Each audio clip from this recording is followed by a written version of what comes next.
And welcome back, everyone, to Who Would Win. Today's Who Would Win comes to us from Black. Oh, God, I really got to learn to write these things better. Carton? Carton? I think maybe? Is that it? Is it? Either way, well, that's the question. Who's going to win in a fight? The Slender Man versus Jack Skellington. We've done Slender Man God knows how many times. What Slender Man, obviously from Creepypasta, what Slender Man is has never been completely decided. Because Creepypasta is a fan-made everything. Like, everything about it is just fan-made. The lore and what people decide he is just can change and fluctuate depending on what the story is. Sometimes he's a demon, sometimes he's extra-dimensional, sometimes he's something called a tulpa, which is a being that comes into existence through the collective belief of it. Whatever he is, he's a nasty customer in many ways. He's physically stronger than the average man. He's very tall. Obviously, he's very tall, being the Slenderman. Thin-looking, usually averaging somewhere between like 7 and 9 feet tall. Yes, what happens when you merge high and tall together? You get tie. Yeah, usually about 7 to 6 feet tall. Stronger than the average person. Capable of moving within shadows, has tentacles, or at least shadowy tentacles. Also capable of inducing madness on the lesser sane individuals. It's not known how durable he really is, because he got angry, and I do remember like one story where a guy brought a baseball bat to him and he got angry. Maybe angry because someone actually tried to attack him, but also possibly angry because it hurt when he got hit. Either way, he is one of the stronger individuals within the Creepypasta universe. He's not Zalgo level of strength, but he is dangerous, to say the least. Jack Skellington, we know, is, the Pumpkin King. He's a skeleton, a sentient walking corpse, more or less, minus the flesh and the organs. Now, because of that, we actually don't know if he was just born that way. I mean, I'm sure there's Jack Skellington lore out there, but I don't know if he was born that way, or like born a skeleton, or if he was human at one point and then died and became a skeleton.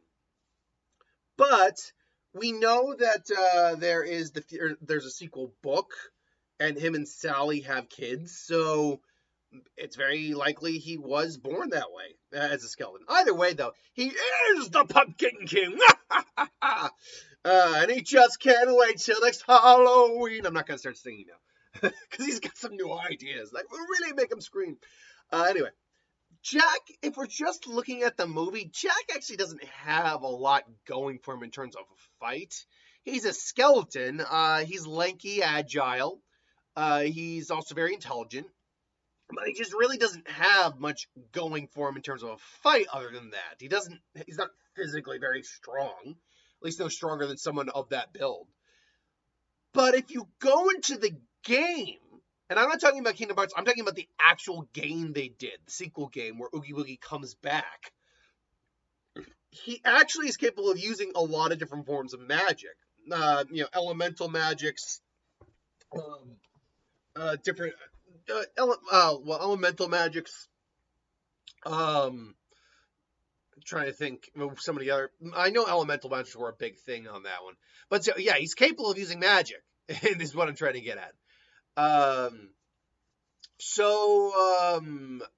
Ultimately, that does give him a lot more to do in a combat sense.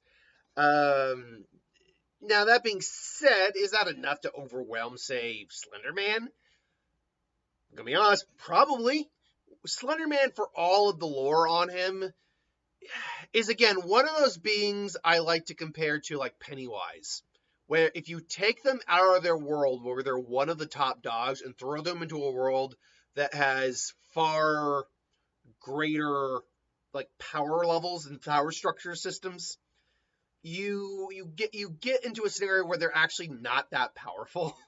Slenderman, if you throw him, say, into most movies, or not movies, most worlds, like in anime or in comics, if you were to throw him in there, he most likely would not be that powerful. He'd still be a threat on some level, but he wouldn't be that big of a threat.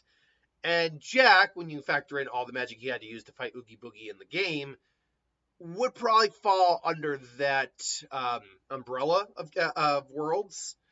Not to say it would be an easy, like just to stomp in Jack's favor because of let's see here, because of the kind of type of villain, type of character he is.